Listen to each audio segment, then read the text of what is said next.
뉴저지 포트리에 소재한 한 한국식 중화요리 식당 음식에서 바퀴벌레로 추정되는 이물질이 발견돼 논란이 일고 있습니다. 식당 측 대응도 도마 위에 올랐습니다. 미 중앙은행이 올 들어 세 번째 금리를 동결했습니다. 특히 이번 결정에서는 34년 만에 4명의 반대표가 나오며 내부 의견이 엇갈렸습니다. 트럼프 행정부가 미국에 오래 거주한 이민자까지 보석 심사 없이 구금해온 정책에 뉴욕에 있는 연방항소법원이 제동을 걸었습니다. 뉴욕시 퀸즈 지역에서 주택 폭발 및 대형 화재가 잇따라 발생해 당국이 대대적인 수사에 나섰습니다. 경찰은 바디캠 영상을 공개했습니다. 연방대법원이 흑인 유권자 보호를 위해 만들어진 루이지애나주 선거구를 위헌으로 판단했습니다. 뉴욕시 브롱스에서 불법으로 임대료를 인상해온 집주인이 세입자들에게 총 60만 달러가 넘는 금액을 합의했습니다. 뉴욕 맨해튼 파크 애비뉴 재설계 논의가 본격화되면서 시민들의 의견 수렴이 한창입니다.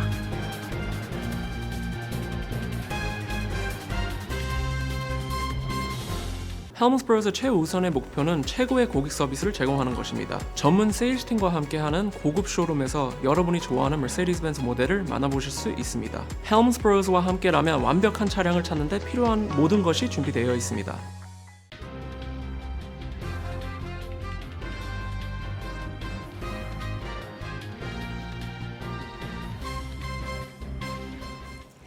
안녕하십니까. KBTV 뉴스9 신영주입니다. 뉴저지 포트리에 소재한 한 한국식 중화요리 식당에서 배달 음식에 바퀴벌레로 보이는 이물질이 발견됐다는 제보가 접수돼 논란이 일고 있습니다. 피해자는 음식 문제뿐만 아니라 식당 측의 대응에도 큰 불만을 나타냈습니다. 식당 측은 사과의 뜻을 밝히면서도 당시 상황은 직원 응대 과정의 문제였다고 해명했습니다. 오늘의 첫 소식 김은지 기자가 보도합니다. 뉴저지 포트리의 한 한국식 중화요리 식당에서 음식 위생 논란이 불거졌습니다. 제보자 한인 A씨는 지난 29일 저녁 7시 30분쯤 배달앱 우버이츠를 통해 매운 유산슬밥과 짜장면, 탕수육 등을 주문했습니다. 친언니와 함께 식사를 하던 중 유산슬밥에서 검은 이물질이 발견됐습니다. 처음에는 탄 고기로 보였지만 확인 결과 바퀴벌레로 보이는 이물질이었습니다. 너무 배가 고픈 상태여가지고 막 허겁지겁 처음에 먹었거든요, 좀. 먹다가 애기를 보고 나왔는데 다시 와가지고 이제 그게 살짝 식었을 수도 있으니까 한번 뒤집을 때 이 바퀴벌레가 위로 올라온 것 같긴 해요. 밑에 있었는지. 소고기가 타서 검정색인가 저기 뭐지 이랬다가 이제 이걸 젓가락으로 들어보니까 이제 바퀴벌레였던 거죠. A씨는 곧바로 배달 플랫폼에 신고하고 식당에도 연락을 취했습니다. 그러나 응대한 직원은 그럴 리 없다는 반응을 보였고 사과 없이 해당 메뉴에 대한 환불만 안내한 것으로 전해졌습니다. 이미 기분이 상해 식사를 할 수 없었던 A씨가 주문한 모든 음식에 대한 환불을 요구하자 식당 측은 환불은 우버이츠에 직접 요청해야 한다며 책임을 떠넘기듯이 말했고 통화 끝에야 형식적인 사과 한마디만 남긴 채 전화를 끊었다는 것이 A씨의 주장입니다. 정말 다시는 안 가고 싶어요. 이게 제대로 된 진짜 뭔가 사과를 받은 것 같지도 않고 그리고 음식에 일단 바퀴벌레가 나왔다는 것도 정말 너무 진짜 인생 살면서 지금 처음 있는 일이거든요. 저한테는. 본사는 식당 측 입장도 확인했습니다. 식당 사장 임모 씨는 당시 자리에 없었고 캐시어가 응대했다며 응대 과정이 미흡했던 점에 대해 사과했습니다. 또 평소 위생관리와 방역을 진행하고 있으며 추가 방역과 직원 교육을 강화하겠다고 밝혔습니다. 어제 제가 또 다른 데서 일을 해가지고 제가 없을 때 그런 일이 있었다고 얘기를 들었는데 자세히는 못 듣고 그래서 아마 그렇게 해달라고 해주는데 캐셔가 받아가지고 어떻게 처리했는지는 모르고 저희도 뭐 벌레를 조심을 하는데 약을 찌고 하긴 해요.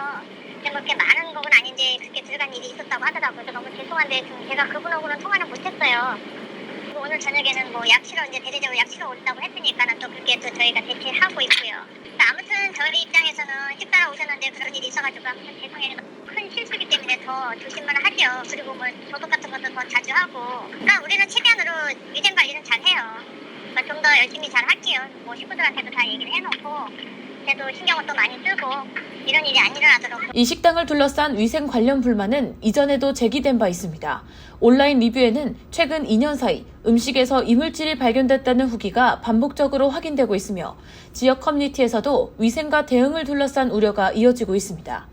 본사는 오늘 포트리 보건당국에 연락을 취해 해당 식당에 대한 위생기록 확인과 점검을 요청했습니다. 그 결과 기존 등급이 없는 흰색에서 일부 위반 사항이 있어 시정이 필요하다는 의미의 노란색으로 한 단계 하향됐습니다. KBTV 뉴스 김은지입니다. 미 중앙은행이 또다시 금리를 동결했습니다. 올해 들어 세 번째 연속 동결인데 이란전 여파로 국제 유가가 급등하면서 인플레이션 우려가 커진 영향으로 분석됩니다. 특히 이번 결정에서는 34년 만에 4명의 반대표가 나오며 내부 이견이 뚜렷하게 드러났습니다. 미 연방준비제도가 기준금리를 현행 3.5에서 3.75%로 유지했습니다. 올해 1월과 3월에 이어 세 번째 동결로 지난해 말 세 차례 인하 이후 통화정책이 사실상 멈춘 모습입니다. 연준은 성명에서 인플레이션이 여전히 높은 수준에 머물고 있으며 최근 에너지 가격 상승이 이를 자극하고 있다고 밝혔습니다. 특히 중동 정세 불안이 경제 전망의 불확실성을 키우고 있다고 강조했습니다. 이란전 여파로 국제 유가가 급등한 점이 이번 결정의 핵심 배경으로 꼽힙니다. 가장 눈에 띄는 부분은 표결 결과입니다. 연방공개시장위원회 FOMC 위원 12명 가운데 8명이 동결에 찬성했지만 4명이 반대표를 던졌습니다. FOMC에서 4명의 반대가 나온 건 1992년 이후 34년 만으로 내부 균열이 드러났다는 평가입니다. 일부 위원은 금리 인하를 주장했고 또 다른 위원들은 향후 완화 신호를 성명에 담는 것도 반대하며 입장차를 보였습니다. 이런 가운데 제롬 파월 의장은 사실상 마지막 기자회견에서 정치권을 정면으로 비판했습니다.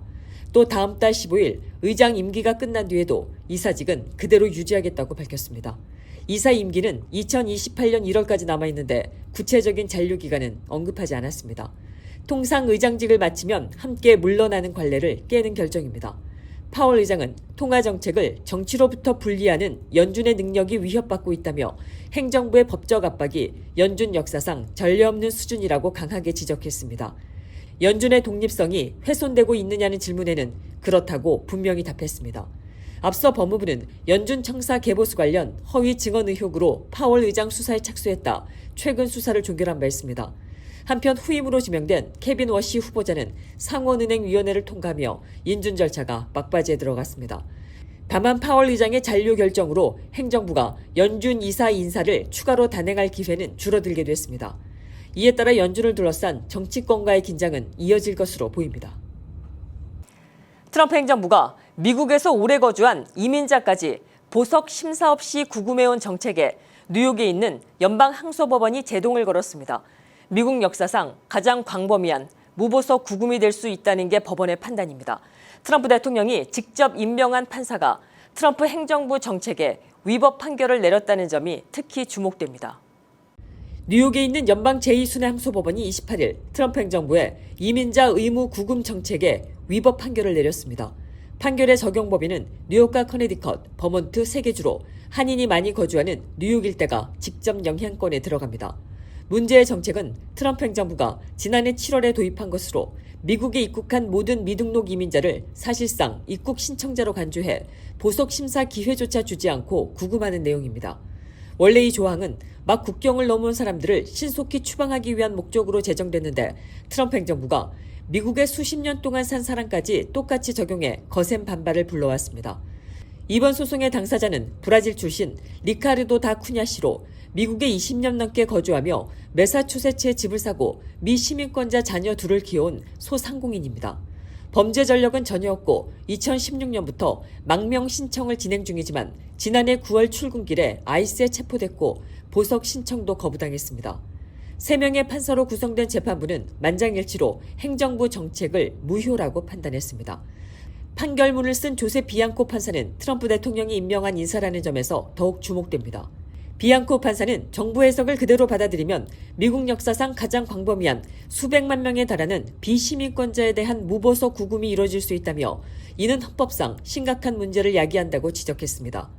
다만 같은 사안을 두고 제5순회와 제8순회 항소법원은 행정부 손을 들어준 바 있어 항소법원 사이의 판단이 엇갈리고 있습니다. 결국 연방대법원이 최종 결론을 내릴 가능성이 큽니다. 이런 가운데 연방대법원은 같은 날 트럼프 행정부의 또 다른 이민 정책에 대해서도 구두 변론을 진행했습니다. IT와 시리아 출신 이민자들에게 부여된 임시 보호 지위 TPS를 종료하려는 정책입니다. 보수 성향 대법관 6명이 행정부 결정에 사법 심사 자체가 어려울 수 있다는 입장을 내비치며 트럼프 행정부 손을 들어줄 가능성이 점쳐지고 있습니다. 뉴욕시 퀸즈 지역에서 주택 폭발 및 대형 화재가 잇따라 발생하며 뉴욕시경과 뉴욕시 소방국이 대대적인 수사에 나섰습니다. 가정 분쟁 중 발생한 방화의심 폭발 사고로 주택이 무너져 내리며 용의자는 현장에서 사망했습니다. 이와 별개로 불법 공사를 진행하다 지붕에서 불이 나 다세대 주택 4채가 불에 타는 사건도 발생했습니다. 보도에 김은지 기자입니다. 뉴욕시 퀸즈 사우스 오존파크 130번가의 한 주택에서 대형 폭발 사건이 발생했습니다. 사건은 오늘 새벽 2시 42분경 술에 취한 남성이 흉기를 들고 있다는 가정 분쟁 신고로 시작됐습니다. 출동한 경찰이 현장에 도착해 건물 진입을 시도하던 순간 주택이 폭발했습니다.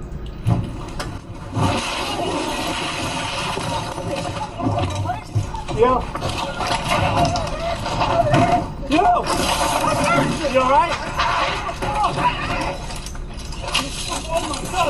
The guy just lit the house on fire. We had an explosion. Who's back? Come here, come here.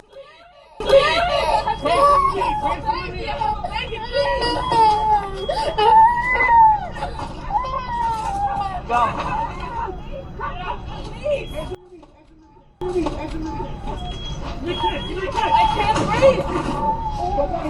Give me kick. Where's my baby? You good?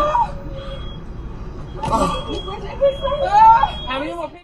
이로 인해 경찰관 8명이 화상과 열상 등을 입고 병원으로 이송됐으며 다행히 생명에는 지장이 없는 상태입니다. 민간인 여러 명도 경상을 입었습니다. 수사당국은 50세 남성 용의자가 휘발유가 담긴 용기를 이용해 주택 내부에 기름을 뿌린 뒤 고의로 방화를 저지른 것으로 보고 있습니다. 경찰은 현장에서 강한 가스 냄새도 감지했다고 전했습니다. 해당 주택은 별거 중인 아내와 딸, 손주들이 거주하던 지하 아파트였으며 가족들은 폭발 직전 모두 대피한 것으로 확인됐습니다. 폭발로 인해 건물은 붕괴됐으며 경찰 당국이 잔해 속에서 용의자의 시신을 발견한 것으로 확인됐습니다. 해당 건물은 양옆주택과 붙어있는 다세대 주택으로 총 11명의 거주자가 있었으며 모두 신원이 확인됐습니다. 현장에는 소방 구조 인력 약 300명이 투입됐고 먼저 가스 차단 작업을 진행한 뒤 본격적인 수색이 이어졌습니다. 경찰에 따르면 용의자는 과거 가족의 신청으로 3차례 접근 금지 명령을 받은 것으로 확인됐습니다.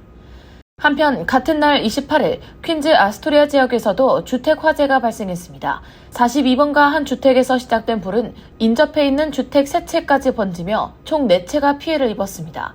조사 결과 공사 중이던 건물에서 작업자가 목조 지붕 위에서 프로판 토치를 사용해 보수 작업을 하던 중 화재가 발생한 것으로 드러났습니다.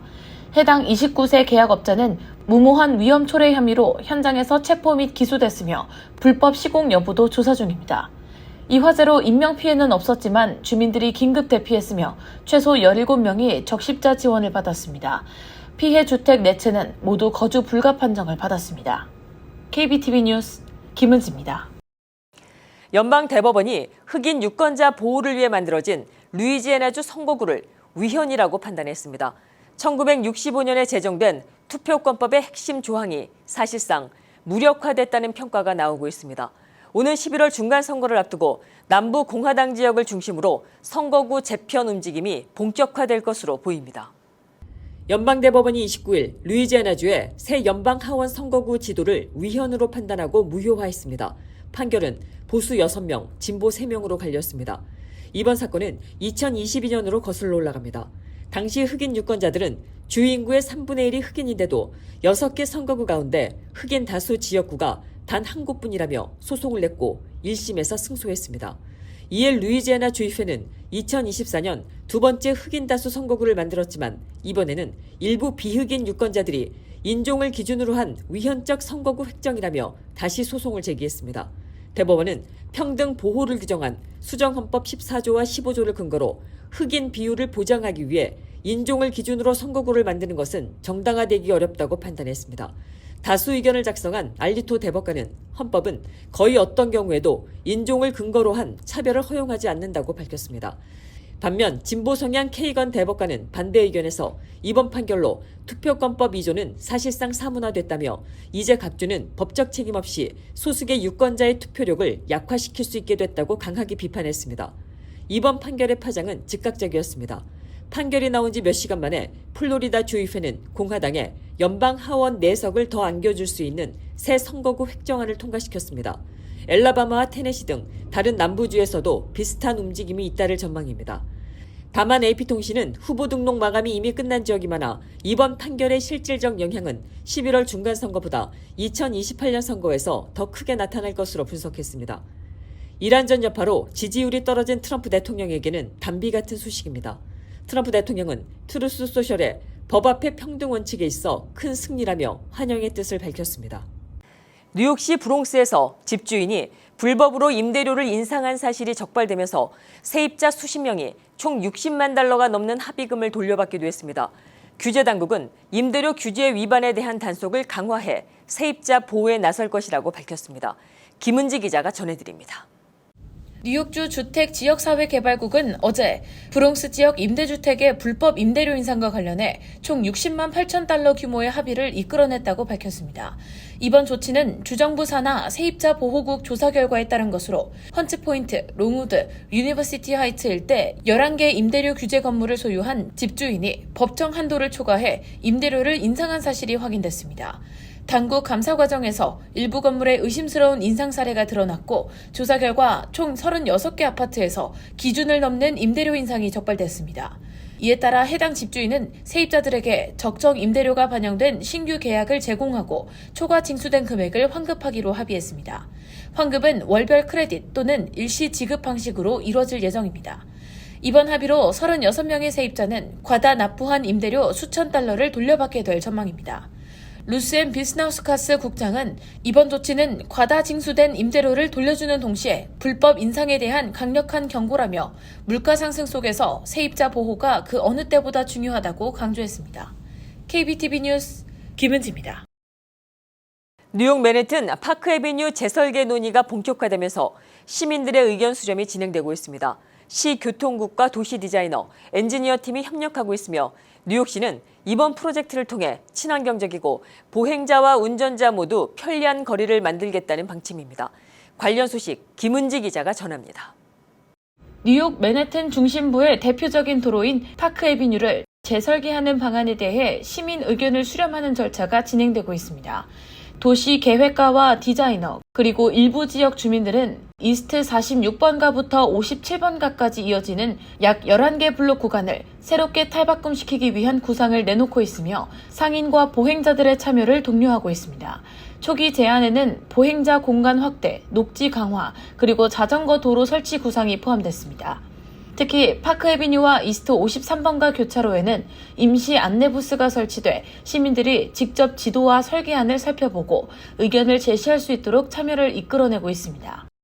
주요 구상 중 하나는 중앙 분리대에 조경 산책로를 조성하는 것으로 자연 친화적인 휴식 공간을 조성해 커뮤니티 공유 공간으로 활용하는 방안입니다. 이번 프로젝트의 목표는 해당 구간을 보다 친환경적이면서도 안전하고 시민들이 이용할 수 있는 매력적인 공간으로 만드는 데 있습니다. 계획은 뉴욕시 교통국과 협력해 도시 디자이너 및 엔지니어 팀이 함께 개발하고 있습니다. 또 사무직 근로자와 지역 주민, 보행자들도 적극적으로 의견을 제시하며 설계 과정에 참여하고 있습니다. 설계팀 관계자는 꽃과 나무, 시민들이 앉아서 쉴 수 있는 의자, 공공미술 등 디자인 요소에 대한 시민 반응뿐 아니라 중앙 분리대 자전거 도로 설치 여부에 대해서도 다양한 의견을 모으고 있다고 밝혔습니다. 아울러 보행자와 차량의 이동 흐름, 보도 이용 현황 등도 함께 분석해 운전자와 보행자 시민들이 모두 만족할 수 있는 방안을 최종 설계에 반영한다는 방침입니다. KBTV 뉴스 김은지입니다. 뉴저지 시카커스에서 한인 노인이 차량 사고로 숨졌습니다. 허드슨 카운티 검찰은 지난 25일 토요일 정오쯤 시카커스 패터슨 플랭클 로드의 비상관리국 건물 앞에서 차량 충돌 사고가 발생했다고 밝혔습니다. 운전자는 89세 한인 고강정 씨로 사고 직후 인근 해켄색 대학병원으로 옮겨졌지만 이틀 뒤인 27일 숨졌습니다. 이번 사고는 다른 차량이 연루되지 않은 단독 사고로 정확한 경위는 현재 조사 중입니다.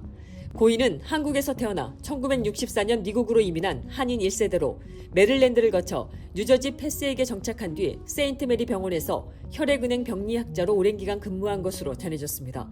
이후 시카커스로 거처를 옮겼으며 유족으로는 자매 2명이 있습니다. 뉴욕과 뉴저지를 잇는 통근 열차 패스에 큰 변화가 찾아옵니다. 다음 달 4일 월요일부터 패스 요금이 25센트 인상돼 편도 1회 3달러 25센트가 됩니다. 지난해 1월 이후 1년 4개월 만의 인상입니다. 또 5월 17일부터는 4개 노선 모두 주 7일 운행에 들어갑니다. 모든 노선이 주 7일 운행되는 건 약 25년 만으로 호버컨에서 세계무역센터, 저널스퀘어에서 33번가를 잇는 주말 직통 노선도 부활합니다. 출퇴근 시간과 심야 운행 횟수도 늘어납니다. 기존 스마트링크 카드는 단계적으로 폐지됩니다. 5월 4일부터 편도 티켓 판매가 종료되고 5월 31일에는 무제한 패스 판매도 중단됩니다. 스마트링크 잔액은 새 결제 시스템인 탭카드로 이체되지 않기 때문에 기존 사용자들은 미리 잔액을 다 써야 합니다. 이번 변화는 4억 3천만 달러가 투입된 패스 현대화 사업이 마무리되면서 이뤄졌습니다. 뉴저지 팰리세이드 파크 경찰국이 뉴저지 경찰서장협회 NJ 세이콥의 공식 인증을 받았습니다. 지난 28일 팰리세이드 파크 시청에서는 시장과 의회가 참석한 가운데 인증 수여식이 열렸습니다. 이번 인증은 미 법무부가 독립인증기관으로 지정한 NJ 세이콥이 전문성과 투명성, 운영 효율성에서 가장 높은 표준을 충족한 경찰서에만 부여하는 것으로 뉴저지에서도 손꼽히는 인증으로 평가됩니다. 팰리세이드 파크 경찰국은 지난 3월 12일자로 공식 인증을 받았으며 이날 행사에는 인근 도시 경찰서장들과 버겐 카운티 검찰청, 뉴저지주 검찰총장 사무국 관계자들도 참석해 축하를 전했습니다. 미국 항공편에서도 무료 고속 인터넷 시대가 본격화되고 있습니다. 알래스카 항공은 일론 머스크의 스페이스X 위성 인터넷 스타링크 와이파이 서비스를 자사 항공기 전 기종으로 확대한다고 밝혔습니다. 올 가을까지 장거리 노선에 투입되는 보잉 7879 드림라이너 전 기종에 해당 서비스를 탑재하는 것이 목표입니다. 또 보잉 7378 맥스 기종에도 이번 달부터 스타링크 설치가 시작됐습니다. 이 서비스는 알래스카 항공 무료 멤버십 가입자에게 제공되며 올 여름부터 기내에서 바로 이용할 수 있습니다. 알래스카 항공과 하와이안 항공은 미국 항공사 가운데 처음으로 대형 기종 전차에 스타링크를 도입할 예정입니다. 잠시 후 커뮤니티 브리핑을 전해드립니다. 헬მს브로우스 최우선의 목표는 최고의 고객 서비스를 제공하는 것입니다. 전문 세일즈팀과 함께하는 고급 쇼룸에서 여러분이 좋아하는 머세디스-벤츠 모델을 만나보실 수 있습니다. 헬მს브로우스와 함께라면 완벽한 차량을 찾는 데 필요한 모든 것이 준비되어 있습니다.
이어서 환율과 증시 전해드립니다.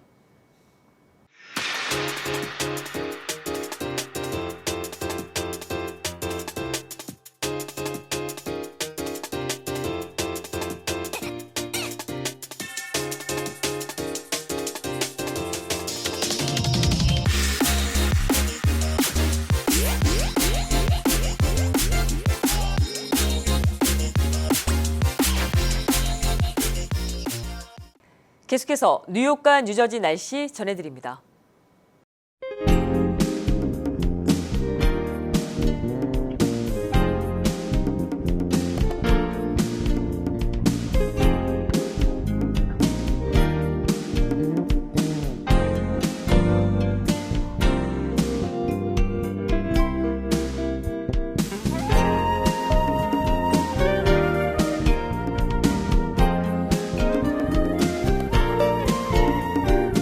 이상으로 4월 30일 목요일에 보내드린 KBTV 뉴스9을 모두 마칩니다. 오늘도 함께해 주셔서 감사합니다. 편안한 밤 되십시오.